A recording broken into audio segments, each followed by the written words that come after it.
Bom, em processo penal, hoje nós vamos falar sobre os sujeitos processuais. O edital coloca da seguinte maneira: é o ponto 5.10 do edital da Polícia Civil de Minas Gerais. E tá como? Sujeitos processuais, juiz, Ministério Público, acusado e seu defensor. O edital basicamente pegou a organização do Código de Processo Penal. O título 8 do Código de Processo Penal diz o seguinte: do juiz, do Ministério Público, do acusado e seu defensor, dos assistentes e auxiliares da Justiça. Então, pegou uma parte desse capítulo e não abordou expressamente os assistentes e auxiliares da Justiça, embora eles também sejam, de certa maneira, sujeitos processuais.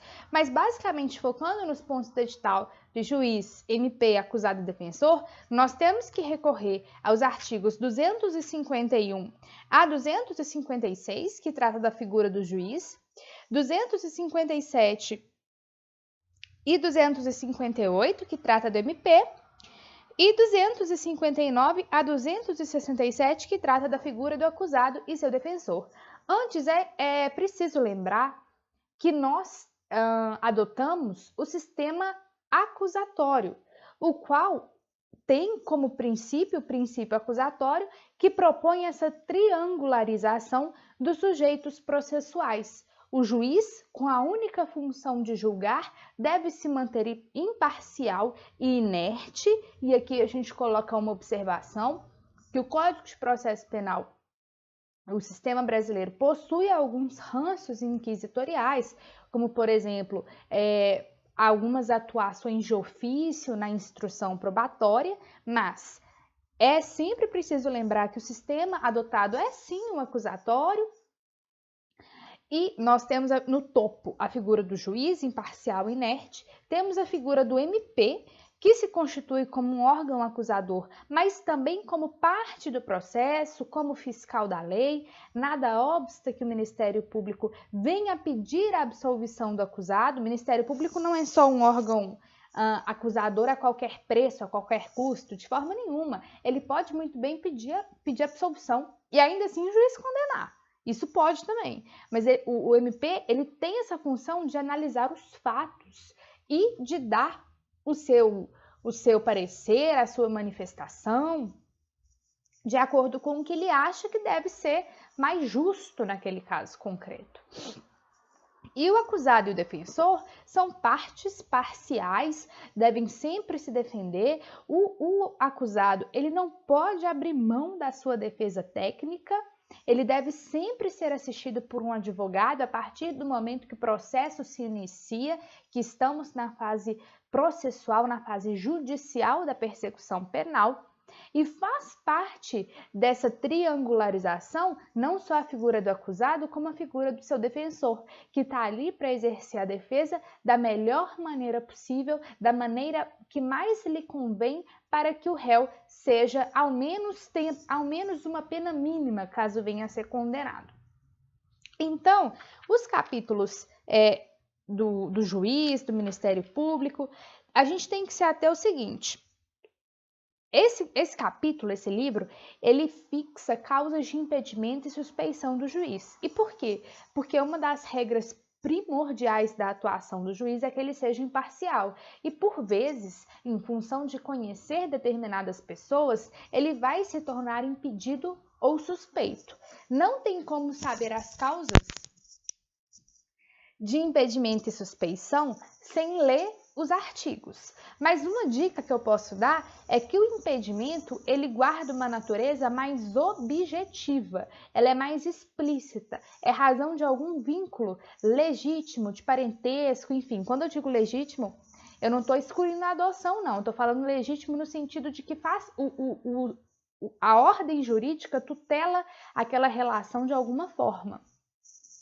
Então, fica mais fácil visualizar. Por exemplo, você consegue ver o parentesco, seja natural, seja afetivo, você consegue ver por algum documento, por exemplo. Agora, você ser amigo ou inimigo daquela pessoa, não tem nada que comprove isso, a não ser a sua relação com aquela pessoa. Ela não é tutelada pelo Estado, de certa maneira, como um grau de parentesco necessariamente. Então, as causas de impedimento, elas são mais objetivas, está mais ligadas a uma relação de parentesco, enquanto as causas de suspeição estão ligadas a circunstâncias subjetivas. E aí eu posso até mencionar os exemplos, né? Amigo íntimo, inimigo capital, processo com fato análogo, enfim, não que não tenha relação de parentesco, porque tem, mas guarda um caráter mais subjetivo. Conselho das partes, credor, sócio, acionista, enfim. Aí é preciso fazer a leitura dos artigos para saber o que é suspeito e o que é impedido. E essas causas, elas se estendem ao Ministério Público.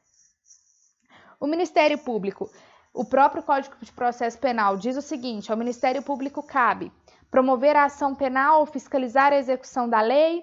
Os órgãos do Ministério Público não funcionarão nos processos em que o juiz ou qualquer das partes for seu cônjuge, e aí fala aí do impedimento, da suspeição, enfim. O acusado e o defensor, artigos 259 a 267, lembrar que tem algumas letras mortas no sentido do curador para a figura do menor de 21 anos, que isso já não faz tanto sentido, uma vez que a nossa maioridade é de 18 anos. E lembrar também, pessoal, que recentemente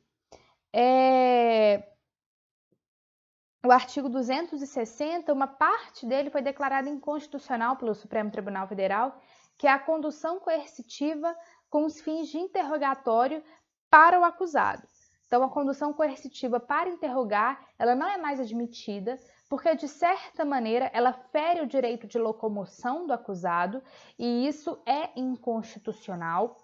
Fere, inclusive, a presunção de inocência, o princípio da culpabilidade, porque, de certa maneira, ele é exposto de uma maneira desarrazoada, desnecessária, desproporcional, ainda mais quando o acusado se trata de pessoa notória, a qual recai um interesse público, mas não necessariamente precisa ser uma pessoa notória, haja vista que a condução coercitiva por si só, ela impõe certo escândalo na sociedade e a sociedade passa a taxá-lo como culpado, quando na verdade ele está sendo tão somente acusado daquele delito, então antecipa um juízo de culpa, mais do que o processo já antecipa por si só. Então, o STF declarou inconstitucional quando a condução coercitiva é para fins de interrogatório do acusado.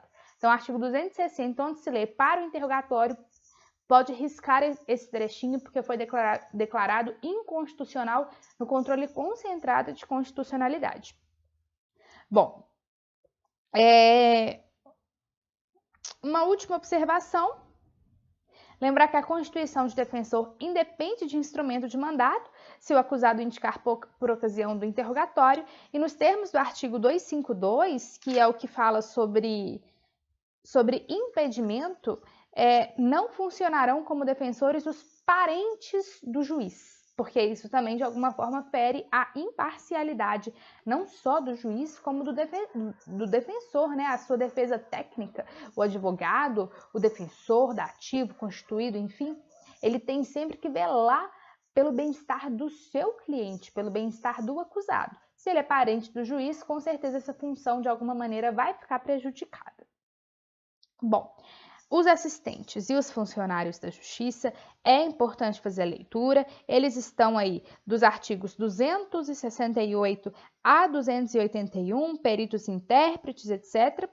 Lembrar que aos peritos intérpretes e aos funcionários da Justiça incide as causas impeditivas, as causas que geram suspeição, e enfim, em relação aos sujeitos processuais, é bem interessante fazer a leitura e se atentar a essas causas, e aí já vai dar para extrair bastante coisa da matéria. É basicamente isso. Muito obrigada!